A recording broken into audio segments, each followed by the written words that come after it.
Good morning, students.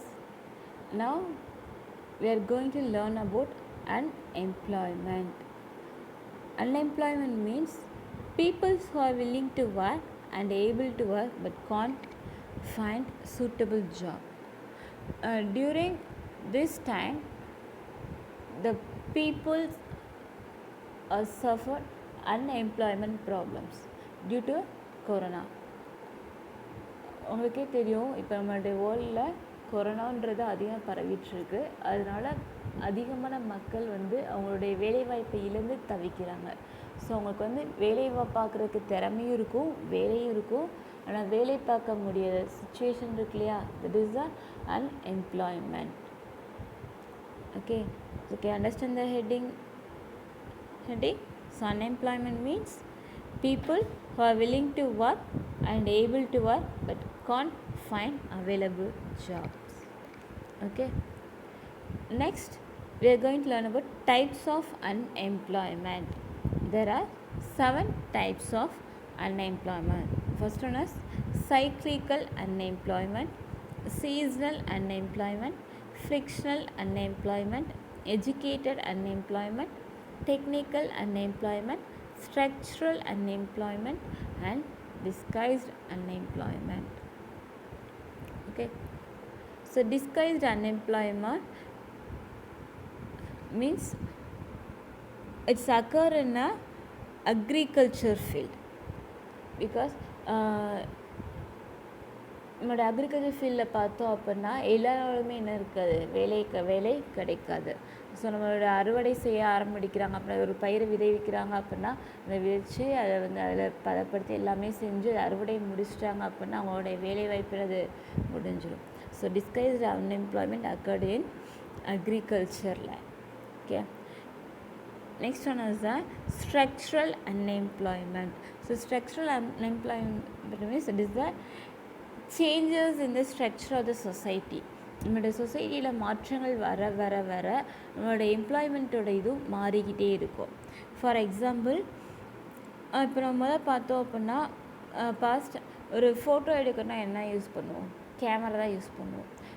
So அப்போ அந்த camera தான் யூஸ் பண்ணுவோம். இப்போ வெட்டிங்லாம் பார்த்தோம் அப்படின்னா மோஸ்ட்லி கேமரா தான் வேணும். ஸோ அப்போ ஃபோட்டோகிராஃபர்ஸ்க்கு அதிகமான வேலைவாய்ப்புகள் அதிகமாக இருக்கும். So photographers get a more jobs.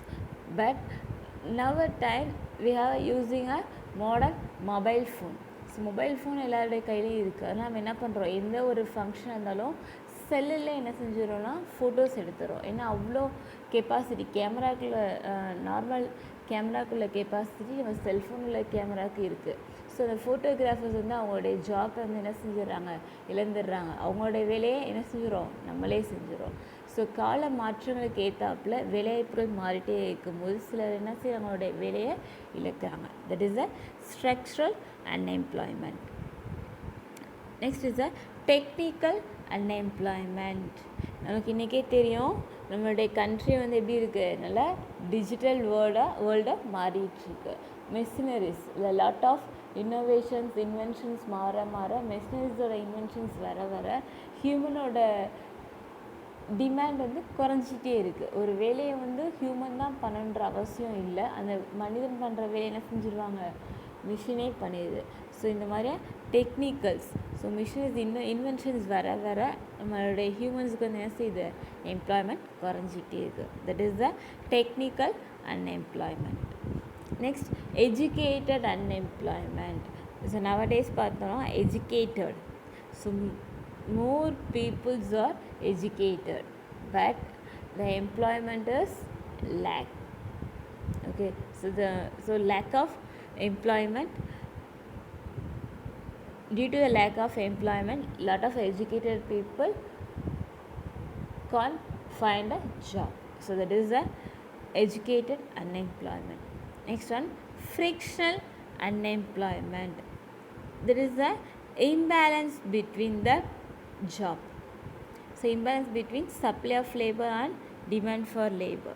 இது பார்த்தோம் அப்படின்னா ஃப்ரிக்ஷனல். இப்போ ஒரு இடத்துல வேலைக்கான ஆட்கள் அதிகமாக இருப்பாங்க. இப்போ நம்மளோட இந்தியாவில் பார்த்தோம் அப்படின்னா மனித வளம் ஹியூமன் ரிசோர்ஸ் பார்த்தா ரொம்ப ஹையாக இருக்குது. பட் நம்மளோட ஹியூமன் ரிசோர்ஸ்க்கு ஏற்றாப்புல நம்மள்கிட்ட எம்ப்ளாய்மெண்ட் ஆப்பர்ச்சுனிட்டிஸ் கிடையாது. இது ஃபாரின் கண்ட்ரீஸில் பார்த்தோன்னா is countries the foreign countries have a lot of job opportunities, but in that particular country have a low human resources, so that is a frictional unemployment. So அதிகமான வேலைவாய்ப்புகள் இருக்கும், நம்மளுடைய ஹியூமனோட மனித வளம் வந்து அங்கே கம்மியாக இருக்கிறதுனால அங்கே வேலைகள் இருந்தும் வேலை செய்ய இயலாத நிலை. சில கண்ட்ரியில் பார்த்தோன்னா மனித வளம் அதிகமாக இருக்கும், ஆனால் வேலைவாய்ப்புகள் வந்து ரொம்ப குறைவாக இருக்கும். ஸோ இந்த மாதிரி demand for supply of labour and demand for labour, imbalance of supply of labour and demand for labour, that is the frictional unemployment. Okay, next one seasonal unemployment. இப்போ வந்து டூரிசம்லாம் பார்த்தோம் அப்படின்னா அந்தந்த சீசனுக்கு தான். இப்போ இந்த கொடைக்கானல், ஊட்டி அங்கே உள்ளவங்கள அந்த டூரிஸ்ட் கைடு அவங்களுக்குலாம் எப்போ வந்து அவங்களுக்கு ஜாப் அவைலபிளாக இருக்கும் அப்படின்னா சீசன்ஸ். இப்போ நம்மளுடைய கொடைக்கானல் அந்த மாதிரி சீசன் பார்த்தோன்னா ஏப்ரல், மே.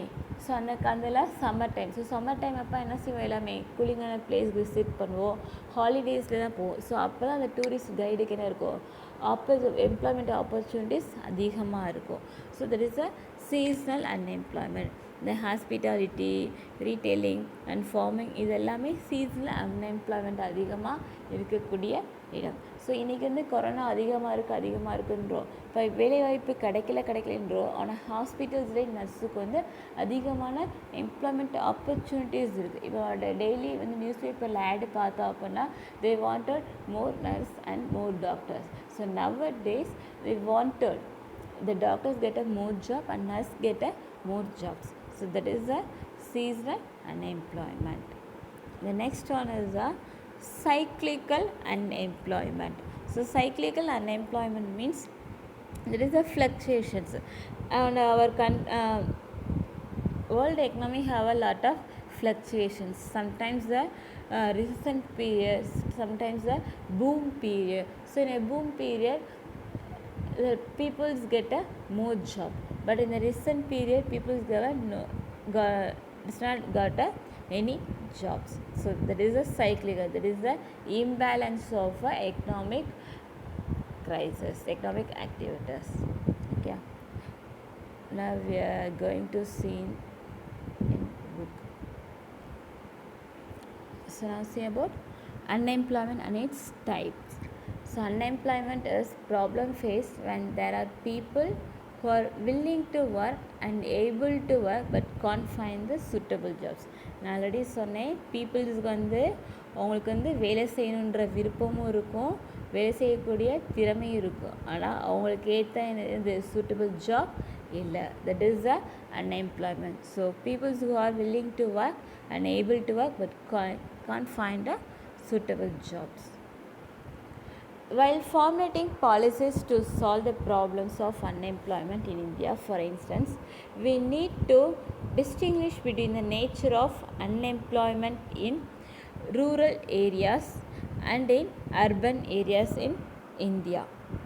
இப்போ பார்த்தோம் அப்படின்னா நம்மளுடைய கண்ட்ரி இந்தியாவில் வந்து இந்த வேலையில்லாத பிரச்சனை வந்து நீக்கிறதுக்காக government take more effort, but it's not useful. பார்த்தோன்னா இந்தியாவில் வந்து urban areas got a lot of job opportunities, that is the urban areas, and but in a rural areas, that is a village, in a rural village the people get a low job opportunities. Okay, so இன்றைக்கி உள்ள காலகட்டங்களையும் கிராமங்களில் வந்து எப்படி தான் இருக்குது, அதிகமான வேலையின்மைகள் அதிகமாக இருக்குது. So India's rural economy has both unemployment and under employment. So அன்எம்ப்ளாய்மெண்ட்னா வேலையே இல்லை, அண்டர் எம்ப்ளாய்மெண்ட் மீன்ஸ் மறைமுக வேலைவாய்ப்பு, தட் இஸ் பருவகால வேலையின்மை சொல்லுவோம் இல்லையா. ஸோ இந்த சீசனுக்கு மட்டும்தான். இப்போ வந்து அவங்களுக்கு ஃபார்மிங் பண்ணுறாங்க அப்படின்னா ஃபார்மிங் டைமிங்கில் மட்டும்தான் அவங்களுக்கு வந்து ஜாப் ஆப்பர்ச்சுனிட்டிஸ் கிடைக்கும், மற்ற நேரம்லாம் என்ன இருக்குது, அவங்க அன்எம்ப்ளாய்மெண்ட்டாக தான் இருப்பாங்க. So our India's rural economy has both unemployment and underemployment. The major feature of rural employment is the extent of unemployment in the form of disguised unemployment and seasonal unemployment. In India, frictional, structural and open unemployment exists in urban areas. So நம்மளுடைய இந்தியாவில் பார்த்தோம் அப்படின்னா frictional, already I saying that frictional means lack of machines, there is imbalance between supply of labor and demand for labor. அதாவது சில இடங்களில் வேலைக்கான ஆட்கள் தேவையாக இருக்கும், ஆனால் அங்கே வந்து ஆட்கள் இருக்க மாட்டாங்க. சில இடங்களில் ஆட்கள் அதிகமாக இருப்பாங்க, அங்கே வேலை இருக்கும். That is the frictional unemployment. Next one, structural. That is the society changes. Okay, so society மாற அதோடைய தேவைகள் என்ன செஞ்சுட்டே இருக்குன்னா மாறிக்கிட்டே இருக்கும். It's a open unemployment. வேலை இருந்தும் அது செய்யக்கூடிய திறமை இருந்தும் வேலை இல்லாத ஒரு நிலையை தான் ஓப்பன் எம்ப்ளாய்மெண்ட் அப்படின்னு சொல்லுவோம். ஸோ இது எல்லாமே அர்பன் ஏரியாஸில் அதிகமாக இருக்கும்.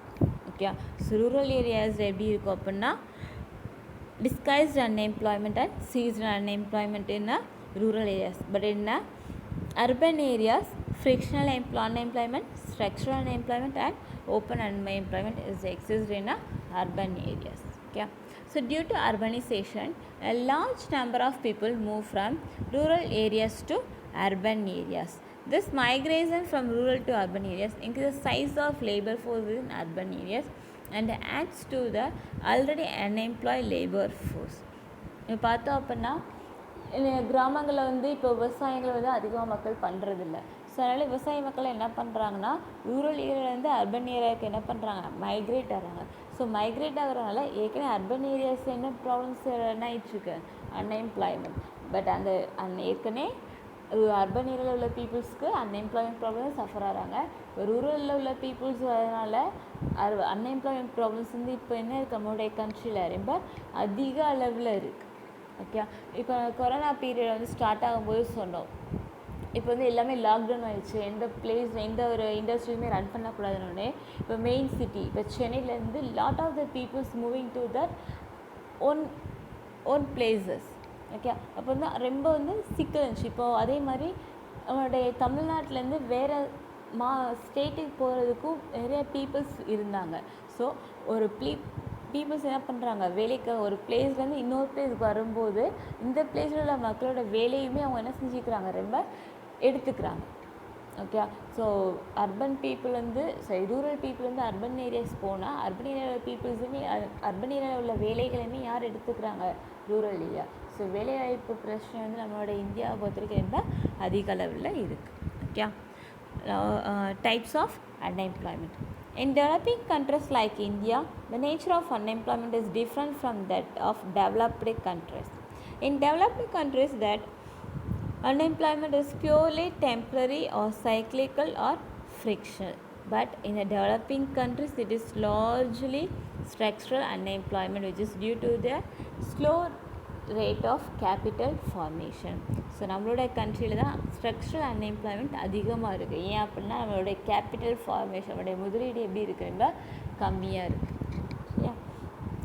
So the types of unemployment. So cyclical unemployment, seasonal unemployment, frictional unemployment, educated unemployment, technical unemployment, structural unemployment and disguised unemployment.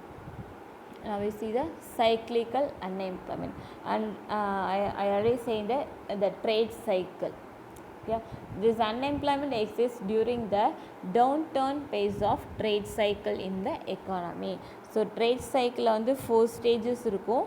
அதில் boom to recent period, recent to depression period. So இந்த பீரியடில் வந்து அதிக அளவில் என்ன இருக்குன்னா unemployment crisis அதிகமாக இருக்குது.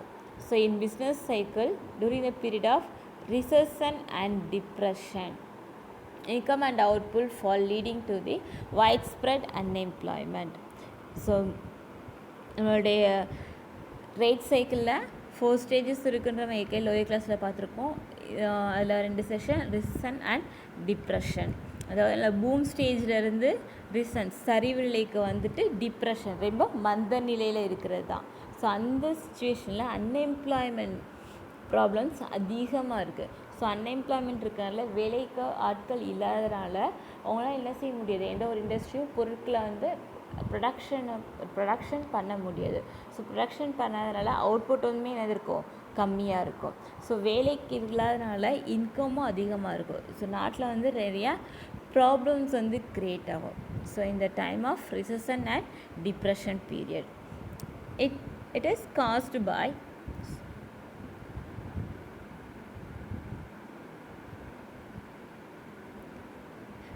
caused by deficiency of effective demand. It is caused by efficiency of effective demand. அதாவது போதுமான தேவைகள் இல்லாத போது அது அந்த மாதிரி சைக்ளிக்கல் அன்எம்ப்ளாய்மெண்ட் க்ரியேட் ஆகுது. So cyclical unemployment can be cured by public investment or expansionary monetary policy. So இந்த சைக்ளிக்கல் அன்எம்ப்ளாய்மெண்ட் எப்படி ரெக்டிஃபை பண்ண முடியும் அப்படின்னா public investment and expansionary monetary policy. That is the public investment means நம்மளுடைய கவர்மெண்ட்டோட இன்வெஸ்ட்மெண்ட், இண்டஸ்ட்ரியோட இன்வெஸ்ட்மெண்ட் என்ன செய்யணும், அதிகமாக இருக்கணும். Next expansionary monetary. ஸோ எக்ஸ்பான்ஷனரினா மானிட்டரி பாலிசியில் பீப்புள்ஸ்க்கு வந்து அதிகமாக லோன் வாங்கணும். ஆண்டர்ப்ரனர்ஸ் இப்போ வந்து ஏதாரோ இண்டஸ்ட்ரி ஸ்டார்ட் பண்ண போகிறேன், ஒரு தொழில் ஸ்டார்ட் பண்ண போகிறேன்னா அவங்களுக்கு வந்து என்ன செய்யணும், ஒரு லோயர் ரேட் ஆஃப் இன்ட்ரெஸ்ட்டில் அமௌண்ட் ஸ்பெண்ட் பண்ணணும். ஸோ இந்த மாதிரி பீப்புள்ஸ் வந்து என்கரேஜ் பண்ணாங்க அப்படின்னா அது மாதிரி சைக்ளிக்கல் அன்எம்ப்ளாய்மெண்ட் வந்து என்ன செஞ்சிடும், காலப்போக்கில் மறைஞ்சிரும். ஸோ சைக்ளிக்கல் அன்எம்ப்ளாய்மெண்ட் மறையணும் அப்படின்னா கவர்மெண்ட்டோட இன்டர்வென்ஷன்ஸ் அதிகமாக இருக்கணும். ஸோ கவர்மெண்ட்டோட சப்போர்ட் இருந்தால் மட்டும்தான் இதை வந்து என்ன செய்ய முடியும், ரெக்டிஃபை பண்ண முடியும். Next one, seasonal unemployment. So this type of unemployment occurs during a certain seasons of the year. In agriculture and agro-based industries like sugar production activities are carried out only in some season. இப்போ பார்த்தோன்னா sugar cane அதிகமாக எப்போ விளையும் அப்படின்னா நம்மளுடைய தை month என்ன பண்ணுவோம், இந்த சுகர் கேன்லாம் வந்து கட் பண்ணுவோம். அப்போ அந்த சுகர் கேன் கட் பண்ணால் அந்த தை மாதம் இப்போது வந்து பார்த்தோம்னா January. So January to March அந்த சுகர் இண்டஸ்ட்ரியிலேருந்து ஒர்க் வந்து அதிகம் நடக்கும். ஏன் அப்படின்னா நம்ம சுகர் கேன் கட் பண்ணின உடனே அதை வந்து என்ன பண்ணணும், வந்து சுகராக கன்வெர்ட் பண்ணணும். அப்படி இல்லைன்னா சுகர் கேனில் உள்ள சுகர் லெவல் வந்து என்ன செஞ்சோன்னா டிக்ரீஸ் ஆயிரும். ஸோ அந்த டைமிங்கில் சுகர் இண்டஸ்ட்ரியில் ஒர்க் பண்ணுறவங்களுக்கு என்ன கேட்டால் more job opportunities. So that is the seasonal unemployment. So மற்ற நாளில் அவங்களுக்கு என்ன இருக்காது, அவங்களுக்கு வேலைவாய்ப்பு இருக்காது. So these industries offer employment only during that season in a year. Therefore, people may remain unemployment during the off season. Seasonal unemployment happens from demand side also. For example, ice cream industry, holiday resorts. I already saying that இமேஜில் ஏற்கனவே சொல்லியிருந்தேன். சீசனெலாம் அந்த சீசனுக்கு மட்டும்தான். இப்போ ice cream பார்த்தோம் அப்படின்னா இப்போ சேல் ஆகும், சம்மர் டைமில் மட்டும்தான் சேல் ஆகும். ஸோ அந்த ஐஸ்கிரீம் இண்டஸ்ட்ரியோட வேலை இப்போ மட்டும்தான், சம்மர் டைமில் மட்டும்தான். அப்போ மட்டும்தான் அவங்களாம் என்ன செய்ய முடியும், மணி ஏர்ன் பண்ண முடியும். மற்றனால அவங்களுக்கு வந்து எந்த ஒரு வேலை வாய்ப்புமே கிடைக்காது. Next one, frictional unemployment. The frictional unemployment means உடன்பாடில்லை, தற்காலிகமாக, சரி, டெம்ப்ரவரி. ஓகே, இப்போ வந்து பார்த்தோம் அப்படின்னா முதல்ல நான் சொன்னேன், ஒரு இடத்துல அதிகமான வேலை வாய்ப்புகள் அதிகமாக இருக்கும். ஆனால் இங்கே வந்து வேலைக்கு போகிறதுக்கு வில்லிங்காக எந்த ஒரு பர்சனுமே இருக்க மாட்டாங்க. சில இடத்துல பார்த்தோம் அப்படின்னா அங்கே வந்து வேலைவாய்ப்பு ரொம்ப கம்மியாக இருக்கும். ஆனால் இங்கே வேலை பார்க்குறதுக்கு அதிகமான பீப்புள்ஸ் வந்து என்ன செய்வாங்கன்னா ரொம்ப இன்ட்ரெஸ்டாக இருப்பாங்க. So there is the imbalance. அந்த இம்பேலன்ஸ் தான் என்ன சொல்கிறாங்கன்னா ஃப்ரிக்ஷனல் அன்எம்ப்ளாய்மெண்ட் அப்படின்னு சொல்கிறோம். So frictional unemployment arises due to imbalance between supply of labor and demand for labor. So that is a friction means imbalance between supply of labor and demand for labor. So this is because of immobility of labor. இது வந்து எதனால create ஆகுது அப்படின்னா immobility of labor. சில பேர் பார்த்தோம் அப்படின்னா ஒரு பிளேஸ் டு இன்னொரு பிளேஸ் போய் ஒர்க் பண்ணுறதுக்கு வில்லிங்காக இருக்க மாட்டாங்க. ஸோ அவங்களோட ஃபேமிலி மேலே ரொம்ப டிபெண்ட்டாக, ரொம்ப பாசமாக இருக்கிறவங்க அவங்க ஃபேமிலி விட்டு வெளியூரில் போய் ஒர்க் பண்ணுறதுக்கு ரொம்ப தயங்குவாங்க. ஸோ அந்த மாதிரி immobility of labor. Next, lack of necessary skills. அந்த வேலை செய்யக்கூடிய திறமைகள் வந்து எப்படி இருக்கும், ரொம்ப லோவாக இருக்கும். Break down of machineries. சில டைமில் வந்து ஒரு இண்டஸ்ட்ரீஸ் நல்லா ரன் ஆகிட்டு இருக்கும், அந்த நேரத்துலேருந்து ஏதாவது ஒரு இம்பார்ட்டன்ட் மிஷின்ஸ் வந்து பிரேக்கப் ஆயிடுச்சு, உடஞ்சி போச்சு அப்படின்னா அந்த இண்டஸ்ட்ரீஸில் இருக்கிற எல்லாத்துக்குமே என்ன இருக்கும், வேறு வேலைவாய்ப்பு இருக்காது. இப்போ நம்ம iron steel industries, cement industries இல்லைலாம் பார்த்தோன்னா lot of industry we have to used. இப்போ automobile industries full and full இதெல்லாம் நம்ம யூஸ் பண்ணிகிட்ருக்கோம் அப்படின்னா மிஷினரிஸ் தான். அதில் ஒரு மிஷினரிஸ் ஃபால்ட் ஆனாலும் அன்றைக்கி ஃபுல்லாக அவங்களுக்கு என்ன இருக்காது, வேலை இருக்காது. So that is a friction. So தற்காலிக டெம்பரரியாக வேலை இல்லாத ஒரு சூழ்நிலை க்ரியேட் ஆகும். Next, shortage of raw materials. So இதெல்லாம் எதுக்கான ஃப்ரிக்ஷன், அன்எம்ப்ளாய்மெண்ட்டுக்கான ஒரு reasons. So the person who lose jobs and in search of jobs are also included under frictional unemployment. So frictional unemployment na there is a temporary அவங்க வந்து வேலை இல்லாமல் இருக்க சூழ்நிலை அப்படின்னு சொல்கிறோம். சரியா? Next, educated unemployment. Sometimes educated people are underemployed or unemployed when qualification does not match the job. இப்போ பார்த்தோம் அப்படின்னா சில நல்ல எஜுகேட்டட் பீப்புள் கூட என்ன பண்ணுவாங்கன்னா ஒரு சில நேரங்களில் வேலை கிடைக்காது. ஓகே, வேலை இல்லாமல் பார்ட் டைம் ஜாப்ஸ் பார்ப்பாங்க. ஏன்னா அவங்களுடைய படித்த படிப்புக்கு தகுந்த வேலை கிடைக்காத சூழ்நிலையினால். ஓகே, இப்போ பார்த்தா நல்லா படிச்சிருப்பாங்க. இப்போ இன்றைக்கி உள்ள காலகட்டங்களில் பார்த்தோன்னா இன்ஜினியரிங் ஃபீல்டை சொல்லலாம். இப்போ நிறைய பேர் இன்ஜினியரிங்கில் வந்து அதிகமாக வேலைவாய்ப்பு கிடைக்குதுன்னு இன்ஜினியரிங் சொன்னாங்க. பட் இன்றைக்கி உள்ள காலத்தில் அந்த இதில் வந்து என்ன இருக்குல்ல, அதிகமான வேலைவாய்ப்புகள் இல்லை. அதுக்கான மெயின் காரணம் அப்படின்னா அதை படிக்கக்கூடிய ஸ்கில் வந்து நம்மளுடைய ஸ்டூடெண்ட்ஸ் கிட்ட கிடையாது. ஸோ அதெல்லாம் எஜுகேஷ்னல் ஃபால்ட். ஓகே, குவாலிஃபிகேஷன் வந்து கம்மியாக இருக்கிறதுனால வேலைவாய்ப்பு இல்லாத சூழ்நிலை. Yeah. So faculty education system, lack of employable skill, mass student turnout and preference for white collar jobs are highly responsible for education unemployment in India. So first one, faculty education system, நம்மளுடைய கல்வி முறைகள் faulty. So faulty education system. So நம்மளோட education சிஸ்டமில் சில fault இருக்கிறதுனால நம்மளால் என்ன செய்ய முடியல, நமக்கான கரெக்டான ஜாப்பை எடுத்து ஃபைன் பண்ண முடியல. Next, lack of employable skill. அந்த வேலைக்கு தகுந்த ஸ்கில்லை நம்ம வந்து என்ன செய்கிறதில்ல, பயன்படுத்தலை. இப்போ நம்ம நிறையா பேர் வந்து ஃபிசிக்ஸ், கெமிஸ்ட்ரி இதெல்லாம் படிப்பாங்க. ஸோ படிக்கிறத என்ன செஞ்சுருவாங்க, மறந்துடுவாங்க. ஸோ ஃபிசிக்ஸ் படிக்கிற அந்த வயரை பற்றி படிக்கிறோம் அப்படின்னா அதை பற்றின எல்லா விஷயங்களையும் ப்ராக்டிக்கலாக கற்றுக்கிட்டாங்க அப்படின்னா அவங்களாம் எந்த இடத்துலையுமே போய் என்ன செய்ய முடியும், வேலைக்கு போக முடியும். பட் அந்த மாதிரி ஸ்கில்ஸ் வந்து என்ன செஞ்சுக்கிறதில்ல, வளர்த்துக்கிறதில்ல. Next, mass students turn out. இப்போ இயர்லி பார்த்தோன்னா ஒவ்வொரு வருஷமும் இப்போ டிகிரி முடிச்சு நிறையா பேர் வெளியே வர்றாங்க. இப்போது இயர்லி பார்த்தோன்னா லேக்ஸ் கணக்கில் டிகிரி முடிச்சு வெளியே வராங்க. ஸோ அவங்க எல்லாத்துக்கும் வேலை கிடைக்குதான்னா கண்டிப்பாக கிடைக்கிறதுக்கு வாய்ப்புகள் கிடையாது. Next, preference for white collar jobs. So நிறையா பேர் நம்ம படிச்சிட்டோனாலே நம்ம என்ன செய்வோம், white collar job. So white collar ஜாப்னா என்ன பண்ணோம், இல்லை நீட்டாக மாசாக ஷர்ட் போட்டு டை கட்டி ஷூ போட்டு நீட்டாக எந்த ஜாப், பேங்கிங் போகிறோமா நீட்டாக போகணும். இப்போ டீச்சிங் லைன் அந்த மாதிரி ஒயிட் கலர் ஜாப்பாக தான் தேடுறோமே தவிர கிடைக்கக்கூடிய மற்ற வேலைகளை யாரும் செய்ய விரும்புகிறதில்ல. ஸோ இது எல்லாமே என்னதுன்னா அன்எம்ப்ளாய்மெண்ட்டுக்கான reason. Okay, next one, technical unemployment. So modern technology being capital intensive requires less laborers and contributes to technological unemployment. அதாவது இன்றைக்குள்ள காலகட்டத்தில் மிஷினரிஸ் அதிக அளவில் வந்து இன்வென்ட் பண்ணிட்டோம். மிஷினரிஸ் வந்து அதிகமாக இன்வென்ட் பண்ணுறதுனால, இன்வென்ஷன்ஸ் அதிகமாக இருக்கிறதுனால ஹியூமன் பண்ணுற வேலையை கூட யார் செஞ்சிடுறாங்க, மிஷின்ஸ் பண்ணிடுது. ஸோ அதனால் ஹியூமன்ஸுக்கு வந்து என்ன இருக்குது, இட்ஸ் கிரியேட்டாக unemployment.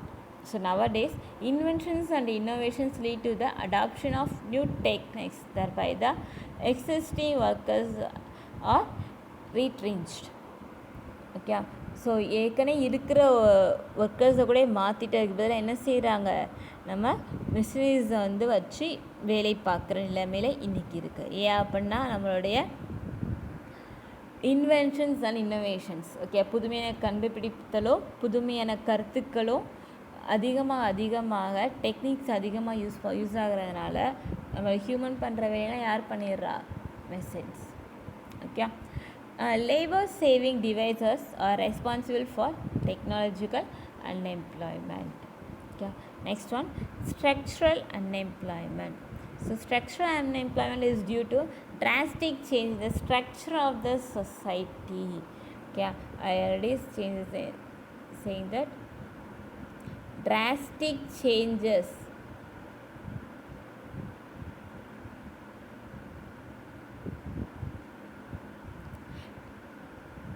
drastic change in the structure of the society. So சொசைட்டியில் மாற்றங்கள் வர வர நம்மளோட அன்எம்ப்ளாய்மெண்ட் ப்ராப்ளம்ஸு என்ன செஞ்சிட்ருக்கு அதிகமாகிக்கிட்டே இருக்குது. Okay. So lack of demand for the product or shift in demand to other products cause this type of unemployment. நான் சொன்னேன் ஃபஸ்ட்டு கிளாஸ் ஆரம்பிக்கும் முன்னாடியே பிக்சர்ஸில் காட்டினேன். இப்போ முதல்லாம் பார்த்தோன்னா ஒரு ஃபோட்டோ எடுக்கணும்னா கேமரா நமக்கு கண்டிப்பாக தேவை. ஆனால் இன்றைக்கி உள்ளதில் என்ன போதும், நம்முடைய cellphone. So that is the changes, the ப்ராடக்டோட சேஞ்ச், ப்ரொடக்ஷனோட கண்டுபிடிப்பு அதிகமாக நம்மளுடைய வேலைவாய்ப்புகள் நினச்சிட்டே இருக்குது, வேலை இல்லாத திண்டாட்டங்கள் அதிகமாகிட்டே இருக்குது. So for example, rising demand for mobile phones has adversely affected the demand for cameras, tape recorders, etc. So this kind of unemployment results from massive and deep-rooted changes in economic structure. So இன்றைக்கி சொல்கிறோம், இப்போ teachers முன்னாடிலாம் பார்த்தோம் அப்படின்னா கிளாஸில் லைவ்லியாக class எடுப்போம். ஆனால் இப்போ என்ன பண்ணிகிட்ருக்கோம், ஒரு செல்ஃபோனை வச்சு வாய்ஸ் ரெக்கார்ட் பண்ணி உனக்கு சென்ட் பண்ணிகிட்ருக்கோம். ஸோ இதுவே ஒரு சேஞ்சஸ் தான். So that is the changes. Okay. இதுவே போகிற காலத்தில் இதுதான் கிளாஸ் ரூம், வீட்டிலேருந்து நம்ம படிச்சுக்கலான்ற சூழ்நிலை கூட என்ன செஞ்சிடும், க்ரியேட் ஆகிரும். ஓகே. அப்படி க்ரியேட் ஆகிடுச்சுன்னா நமக்கு என்ன தேவையில்லை, ஸ்கூலுன்றதே தேவையில்லாயிரும். ஸோ கால மாற்றத்திற்கு ஏற்ப கண்டுபிடிப்புகள் அதிகமாக வேலையில்லா திண்டாட்டமும் என்ன செஞ்சுட்டே இருக்கு, அதிகமாக இருந்துக்கிட்டே இருக்கு. சரியா? So this kind of unemployment results from massive and deep rooted changes in economic structure. So இந்த மாதிரியான மாற்றங்கள் நம்மளுடைய பொருளாதாரத்தோட அடிவேரையை என்ன செஞ்சுட்டே இருக்கோம், மாற்றிக்கொண்டே இருக்கும். ஓகே. ஸோ இன்றைக்கி என்ன தான் நம்ம ஆன்லைனில் கிளாஸ் எடுக்கிறோம், இப்போ வீடியோ கிளாஸ் எடுக்கிறோம் அப்படின்னாலும் ஃபுல் அண்ட் ஃபுல் என்ன செஞ்சுக்க முடியாது, புரிஞ்சிக்க முடியாது. என்னதான் இருந்தாலும் லைவ்லியாக 1-to-1 ஃபேஸ் பார்க்குற மாதிரியான கிளாஸஸ் கிடையாது. பட் இந்த மாதிரியான கிளாஸ் தான் என்ன செஞ்சிட்ருக்கோம், ஒரு 3 மந்த்தாக ஃபாலோ பண்ணிகிட்ருக்கோம். ஸோ இந்த மாதிரி இருக்கும்போது நிறைய பேர்த்துக்கு டீச்சர்ஸ்க்கே வேலையில்லாத நிலைமைகள் தான் இருந்துகிட்ருக்கு. The last one is disguised unemployment. Already first I say, so this disguised unemployment occurs when more people are there than what is actually required. இது எங்கே அதிகமாக நடக்குது அப்படின்னா, அதிகமான பீப்புள்ஸ் எங்கே இருக்காங்களோ அங்கே தான் இந்த டிஸ்கைஸ்டு அன்எம்ப்ளாய்மெண்ட் அதிகமாக இருக்குது அப்படின்னு சொல்கிறோம். ஓகேவா? ஸோ மக்கள் அதிகமாக இருக்கிறாங்க அப்படின்னா, அந்த வேலைக்கு அதிகமானவர்கள் அங்கே இருக்காங்க அப்படின்னா இங்கே டிஸ்கைஸ்ட் அன்எம்ப்ளாய்மெண்ட் இருக்குதுன்னு அர்த்தம். இப்போ ஒரு இண்டஸ்ட்ரியில் 10 பேர் இருக்காங்க, ஒரு வேலை செய்ய முடியும் அப்படின்ற செய்யலாம். ஆனால் அந்த கம்பெனி என்ன பண்ணோம், 20 பேரை வச்சு பண்ணாங்க. ஸோ 10 பேர் பண்ணுற வேலையை என்ன செய்வாங்க, 20 பேர் பண்ணுவாங்க. So that is the disguised unemployment. Okay. So even if some workers are withdrawn, production does not suffer. இப்போ 10 பேர் வேலை பார்க்க வேண்டியவை 20 பேர் பார்க்குறாங்க. இப்போ திடீர்னு 5 பேர் லீவ் போட்டாலும் ப்ரொடக்ஷனில் எந்த ஒரு மாற்றமே நிகழாது. So that is the disguised. Okay, can you understand that? So this type of unemployment is found in agriculture. A person is said to be disguised by unemployment if his contribution to output is less than what he produced by working for normal hours per day. In this situation, marginal productivity of labor is 0 or less or negative. அதாவது peoples இப்போ 10 பேர் வேலை பார்க்குறாங்க அப்படின்னா, இப்போ 5 பேர் லீவ்னா அந்த 5 பேர்னால அன்றைக்கி ப்ரொடக்ஷன் என்ன செய்ய முடியும், க்ரியேட் பண்ண முடியும், பொருளை உற்பத்தி செய்ய முடியும். அவங்க அன்றைக்கி வந்தாலும் சரி வரலைனாலும் சரி ப்ரொடக்ஷன் என்ன இருக்கும், ஒரே அளவாக மெயின்டைன் ஆகிட்டே இருக்கும். ஸோ இந்த இடத்துல marginal productivities of labour is 0 or less or negative. Okay, so today's session is over. So today you may learn about what is unemployment and its types. Okay, can you understand this? Okay, thank you.